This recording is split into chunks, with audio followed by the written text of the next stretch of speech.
አዳሩን እየተሰሙ አዳዲስ መረጃዎች ወጥተዋል። እሱ ነግራችኋለሁ። እናንተ ግን በቅድሚያ ሰብስክራይብ እና ላይክ እንደዚሁ ኮሜንት ያደረጋችሁ አብራችሁን ቆዩ። ዋናዎቹን ልንገራችሁ። በኢትዮጵያና በኤርትራ ተጥሎ የነበረው ማዕቀብ ተነስቷል ነው የተባለው። ስለሱም ነግራችሁ ነገር ይኖራል። እንደዚሁም 70% የሚሆኑ እናቶች ከወሊድ በኋላ የመገጣጠሚያና የወገብ ህመም ሊያጋጥማቸው እንደሚችል ጥናቶች አረጋግጠዋል። ስለሱ ነግራችኋለን። እንደዚሁም ደግሞ የቦይንግ 737 በኢትዮጵያ መከስከሱ ይታወቃል። እናም ለነዛ ለህይወታቸው ላጡ ማለት ነው ወደ 46 ሚሊዮን ዶላር አካባቢ ካሳ ፍርድ ቤት ወስኗል። ስለሱ ሰፋ ያለ መረጃ አለኝ። እንደዚሁም ተጠባቂው ጉብኝት ዳግም ሊካሄድ ነው በቻይና ማለት ነው። ማናቸው ጉብኝት የሚያደርጉት የፕሬዚዳንት ፑቲን ወደ ቻይና እንደሚሄዱ ይፋ ተደርጓል። ስለሱ ሰፋ ያለ መረጃ አለን። እነዚህና በርካታ ጉዳዮችን እናነሳለን። እናንተ ግን እስከ መጨረሻው ድረስ አብራችሁን ተከታተሉ። ሰብስክራይብ ያደርጋችሁ። የብሪክስ አባል ሀገራት ያለ ስምምነት ተለያይተዋል። በኒው ዴልሂ ህንድ ስብሰባ ላይ የነበሩት የብሪክስ የውጭ ጉዳይ ሚኒስትሮች ነበሩ ስብሰባ ላይ ማለት ነው። እናም በዚህ ስብሰባ ላይ ያለምንም የአቋም መግለጫ ነው ስብሰባው እየተጠናቀቀው የተባለው። ለዚህ በዋናነት ተጠቃሽ የሆነው ደግሞ በኢራንና እንደዚሁም ደግሞ በተባበሩት አረብ ኤሚሬትስ መካከል የነበረው አለመግባባት ነው። ኢራን የምትፈልገው የነበረው በዛን ወቅት ማለት ነው በአሜሪካና በእስራኤል ላይ መግለጫ እንዲወጣባቸው ነበር፣ ያው ጥቃት በማድረሳቸው። ይህን ደግሞ አንቀበልም ስትል እንግዲህ ሀሳቧን ትገልጻለች የተባበሩት አረብ ኤሚሬትስ። በዚህ ምክንያት ምንም አይነት የአቋም መግለጫ ሲያወጡ ስብሰባው ተጠናቋል የተባለው። የኢትዮጵያ ውጭ ጉዳይ ሚኒስትርም እንደዚሁ ጌዲዮን ጢሞቴዎስ ተገኝተዋል በዚህ ስብሰባ ላይ። ነገር ግን የብሪክስ አባል ሀገራት እንግዲህ ምንም መግለጫ ሳያወጡ ስብሰባው ተጠናቋል የተባለው። በኢትዮጵያና በኤርትራ ላይ ተጥሎ የነበረው ማዕቀብ ተነስቷል ነው የተባለው። በእነዚህ በሁለት ሀገራት ላይ ተጥሎ የነበረው ማዕቀብ በተለይ በ2001 ነው ኢትዮጵያ አቆጣጠር ያው በነበረው ጦርነት ማለት ነው ከሐማስ ጋር እና ያኔ ማዕቀብ ተጥሎ ነበር።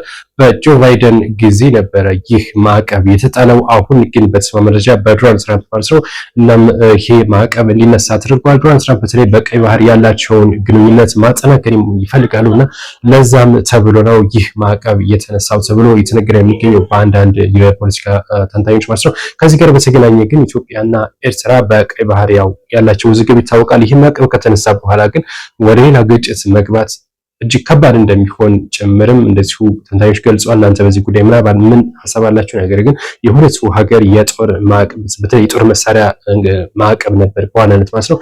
ይህ ተነስቶላቸዋል የተባለው ቦይንግ 737 ህይወታቸውን ላጡ ሰዎች ወደ 49.5 ሚሊዮን የአሜሪካን ዶላር ካሳ እንዲከፍል ፍርድ ቤት ወስኖበታል የተባለው በ2019 አውሮፓውያን አቆጣጠር ማለት ነው መጋቢት 10 በኢትዮጵያ ውስጥ ያው መከስከሱ ይታወቃል። ይሄ ቦይንግ 737 አውሮፕላን። እናም ይህንን ተከትሎ ነው እንግዲህ በቺካጎ በፍርድ ቤት በተወሰነ ውሳኔ ይህንን 49.5 ሚሊዮን ዶላር ካሳ እንዲከፍል ተወስኖበታል የተባለው። ምናልባትም ይሄ ለኢትዮጵያውያን ያው መልካም ዜና ነው። ምክንያቱም ያው ህይወታቸውን ቢያጡ ካሳ እንዲከፈላቸው ያለ ካሳ ነበር እና አሁን ካሳ እንዲከፈላቸው ፍርድ ቤት ወስኗል። ይከፍላል አይከፍልም የምናየው ነው። ኢትዮ ፕሬዚዳንት ፑቲን ወደ ቻይና ሊያቀኑ እንደሆነ ይፋ ተደርጓል። እንደሚታወቀው ዶናልድ ትራምፕ ወደ ቻይና ካቀኑ በኋላ ይሄ ሁለተኛ እንግዲህ የሀያላን ሀገር ጉዞ ነው የተባለው። ምክንያቱም ሩሲያና ቻይና ሀያላን ሀገር እንደሆኑ ይታወቃል እና ፕሬዚዳንት ፑቲን ወደዛ ሊያቀኑ እንደሆነ በውጭ ጉዳይ ሚኒስትራቸው በኩል ይፋ አድርገዋል። ቻይናም እንደዚሁ ይፋ አድርጋለች። ይህንንም ዝግጅት እየተደረገ እንደሆነ ከቻይና የውጭ ጉዳይ ሚኒስትር በኩል ይፋ ተደርጓል። ቀኑን በቅርቡ እንደሚሆን ወይም ደግሞ ቀጣይ ሳምንታት እንደሚሆንም ጭምር የተነገረው። ፑቲን እንግዲህ እና ዢ ጂንፒንግ በምን አይነት ሀሳብ ይወያያሉ፣ በተለይ ደግሞ ስለ ኢራን ጉዳይ በጥልቀት እንደሚወያዩ ጭምር የሚነገረው። ምክንያቱም የብሪክስ አባል ሀገራት እንደሆኑ ይታወቃል እና በተለይ ደግሞ በኒው ዴልሂ በተደረገው የብሪክስ አባል ሀገራት ላይ ያለ ስምምነት ነው ያለቀው እና ስለሱም ሰፋ ያለ ውይይት ይደረጋል ተብሎ ይጠበቃል። እና እንደዚሁም ደግሞ ገና ለመውለድ ዝግጅት ላይ ላላችሁ ይሄ ጥናት ይጠቅማችኋል። ወደ 70% የሚሆኑ እናቶች ከወሊድ በኋላ የመገጣጠሚያና እንደዚሁም የጡንቻ ህመም ያጋጥማቸዋል የተባለው በጎንደር ዩኒቨርሲቲ እንደዚሁም ደግሞ በጅማ ነው ይሄ ጥናት እየተደረገው። በዚህ ጥናት መሰረት ወደ 407 የሚሆኑ እናቶች ነበሩ በዚህ ጥናት ላይ። እናም 70% የሚሆኑት ይሄ ችግር ገጥሟቸዋል የተባለው። ለዚህ ችግር እንደ ዋናነት የተጠቀሰው ደግሞ ጎበጥ ብሎ መቀመጥ ወደ 2% ይሸፍናል ማለት ነው። 2% ይሄንን ህመም ያባብሳል የተባለው። እንደዚሁም ደግሞ ጡት ብቻ ለህፃን ልጅ ማጥባት ማለት ነው።